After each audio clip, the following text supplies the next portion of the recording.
दोस्तों मेरा नाम है सौरभ। मैं स्वागत करता हूं आप लोगों का आपके अपने चैनल बिजनेस का ज्ञान में। तो दोस्तों आज कुछ ई कॉमर्स पर बिजनेस क्यों करना चाहिए, ई कॉमर्स क्यों अच्छा है और ई कॉमर्स प्लेटफॉर्म पे सेलर को ज्यादा से ज्यादा क्यों आना चाहिए, उस पर बात करूंगा।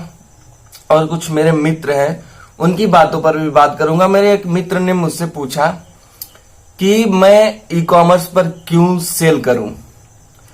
उसका इतना ज्यादा डाउट था कि अगर मैं कोई प्रोडक्ट ई कॉमर्स पर सेल करता हूं, उसका अपना शॉप है गारमेंट का, तो उसने कहा अगर मैं प्रोडक्ट सेल करता हूं तो कमीशन वगैरह के बारे में मुझे पूछा, तो मैंने उसके बारे में भी बताया। तो उसने बोला कि कमीशन तक तो ठीक है, वो तो सब हो जाएगा, लेकिन ऑर्डर आएंगे कि नहीं, ऑर्डर आएंगे तो रिटर्न कितने हो जाएंगे, क्या हो जाएगा, इतने सारे डाउट्स जो होते हैं उसने सब पूछ लिया। तो मुझे लगा कि ये डाउट्स इन्हीं भाई साहब का नहीं होगा। जाहिर सी बात है जितने लोग नया सेल करना चाहते हैं उनके डाउट्स ये जरूर होंगे कि हमें ऑर्डर मिलेगा कि नहीं, पता लगा हम प्रोडक्ट पे पैसा खर्चा कर दें तो ऑर्डर मिलेगा कि नहीं। एक भाई साहब हैं, उन्होंने अपने सेविंग अकाउंट में कुछ पैसे रखे हुए हैं, तो बार बार मुझसे पूछ रहे हैं कि मैं ई कॉमर्स पे आऊं कि नहीं, यार मुझे डर लग रहा है। तो मैं बता दूं पहले तो आप खुद ही सोचिए कि आज हमारे भारत देश में कितने ज्यादा एंड्रॉइड यूजर होंगे।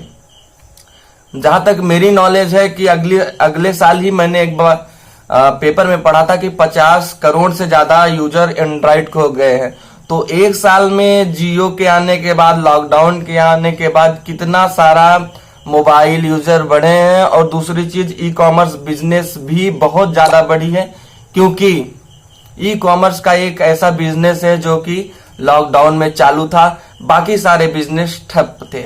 उसके बाद ई कॉमर्स पे बहुत सारे न्यू बायर्स भी आए, बहुत सारे न्यू सेलर्स भी आए। तो कंपटीशन की बात रही, प्रोडक्ट में कंपटीशन। और क्लोथिंग कैटेगरी में अगर आप सेल करना चाहते हैं तो ये एक ऐसी कैटेगरी है कि इसमें रिटर्न ज्यादा होते हैं, लेकिन इसमें कंपटीशन तो बिल्कुल ही लो होता है।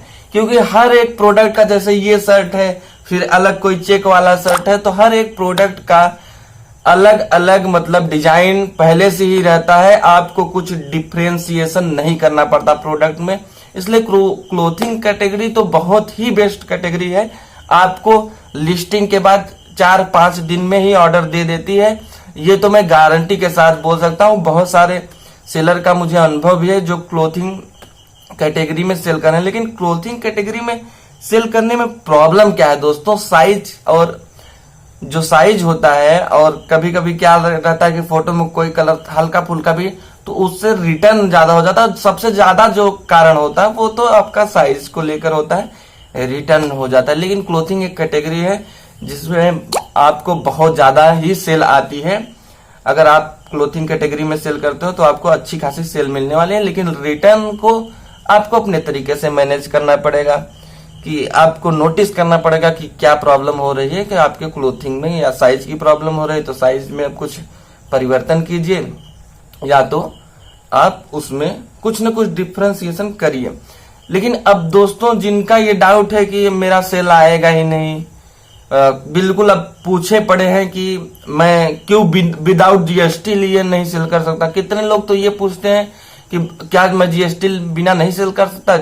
मैंने बताया कि बिना जीएसटी के आप बुक्स की एक कैटेगरी है जिसे सेल कर सकते हो। तो आप बिल्कुल अगर नहीं जीएसटी लेना चाहते हैं तो आप बुक्स से ही शुरू कीजिए। आप चेक कीजिए क्या आपको ऑर्डर मिलते हैं। अब मैंने बुक्स की कैटेगरी में सेल नहीं किया, लेकिन अगर आपको भाई डाउट है कि मैं जीएसटी के लोग, कुछ लोगों का ये भी डाउट रहता है जीएसटी ले लूंगा तो हर महीना मुझे जीएसटी पेड करना पड़ेगा। तो दोस्तों बिल्कुल ऐसा नहीं होता आपको कि आपको हर महीना जीएसटी पेड करना पड़े। देखिए, जब आप कोई प्रोडक्ट परचेज करके लाते हैं उस पे आपको एक जीएसटी इनवाइस मिलता है, जो आपके प्रोडक्ट पे जितना भी परसेंट आपका रहता है टैक्स वो लगता है। जैसे कि 18% कैटेगरी में आएगा तो 18% लगेगा। जैसे आपका क्लोथिंग हो गया, उसके बाद आपका जिम का कोई होगा तो इस पे आपका 18% लग जाता है।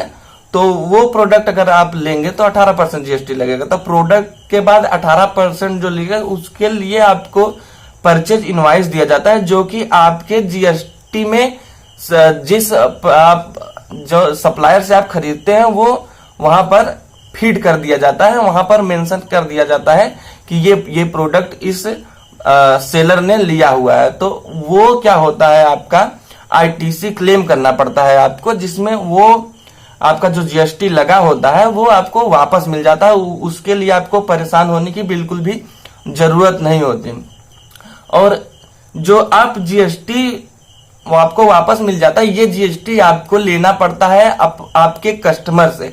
यानी कि आप जो प्रोडक्ट बेचते हो उसमें आप जीएसटी इंक्लूड करके फिर बेचते हो। तो आपका देखिए वहां पर नीचे लिखा हुआ आता है इंक्लूडेड ऑल टैक्सेस, ऐसे लिख के आता है।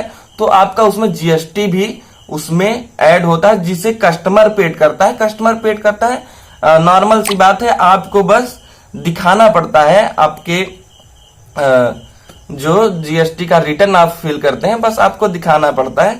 तो दोस्तों अगर आप सेल करना चाहते हो, वीडियो काफी बड़ी हो रही है और मेरे मोबाइल में स्पेस नहीं बचा है, बहुत सारी वीडियो मैंने रखी हुई, इसलिए शायद स्पेस भर गया है। तो इसलिए इस वीडियो को मैं यहीं पे क्यूट कर रहा हूं और इस पर मैं अलग से फिर से अगला पार्ट बनाऊंगा। तो दोस्तों उम्मीद करता हूं कुछ तो डाउट आपका क्लियर हुआ होगा। धन्यवाद दोस्तों, जय हिंद, मिलता हूं अगली